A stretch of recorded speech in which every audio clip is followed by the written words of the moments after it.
que j'ai affirmé être dedans, j'ai eu plein de messages de plein de copines qui m'ont dit je savais pas que tu traversais ça, est-ce que tu veux en parler? Et qui par la suite m'ont envoyé plus régulièrement des messages pour savoir comment ça va. Ça c'était une pépite pour moi, parce que j'étais vue, parce que j'étais entendue, parce que je comptais pour eux et ils se souciaient de tout ça.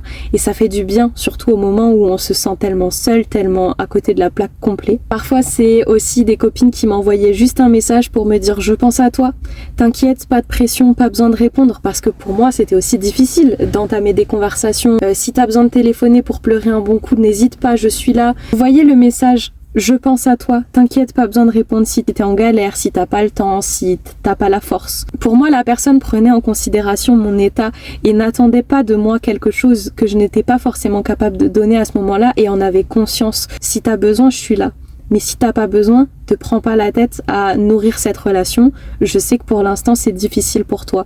Et cette prise en considération-là m'a trop émue. Mais vraiment, ça a été un cadeau magnifique qui m'a fait énormément de bien, qui m'a beaucoup sorti de mon trou. Mais vraiment, ça c'est le truc qui m'a le plus aidé, c'est de partir de temps en temps vivre une semaine ou deux chez mes parents. Ça m'a énormément aidé parce que du coup, je n'avais en charge que mon enfant et rien d'autre, c'est-à-dire que mes parents s'occupaient de moi, s'occupaient de me faire à manger, s'occupaient de la maison. Moi, je ne m'occupais que de mon enfant. Ça m'a énormément soulagée, mais à un point. Il y a aussi tout l'aspect invitation. Beaucoup de fois, j'ai été invitée à des endroits, à des événements, dans un café, pour un repas, peu importe, par des copines, par de la famille. Je déclinais toujours. C'était très difficile pour moi de sortir, avec ou sans bébé, encore plus sans, parce que pour moi, être séparée, c'était terrible. Dans tous les cas, sortir, c'était vraiment difficile.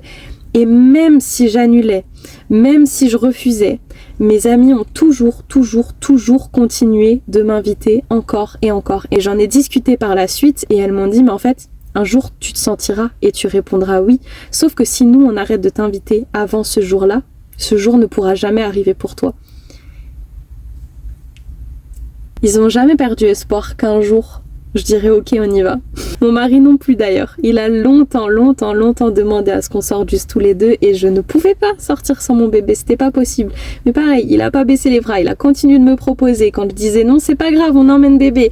Un jour, tu seras d'accord pour le laisser pendant quelques heures pour qu'on se fasse un truc tous les deux, petit à petit.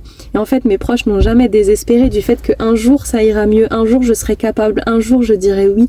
Et les invitations ont continué. Sur le moment, ça avait l'effet de me faire culpabiliser, de dire non encore une fois.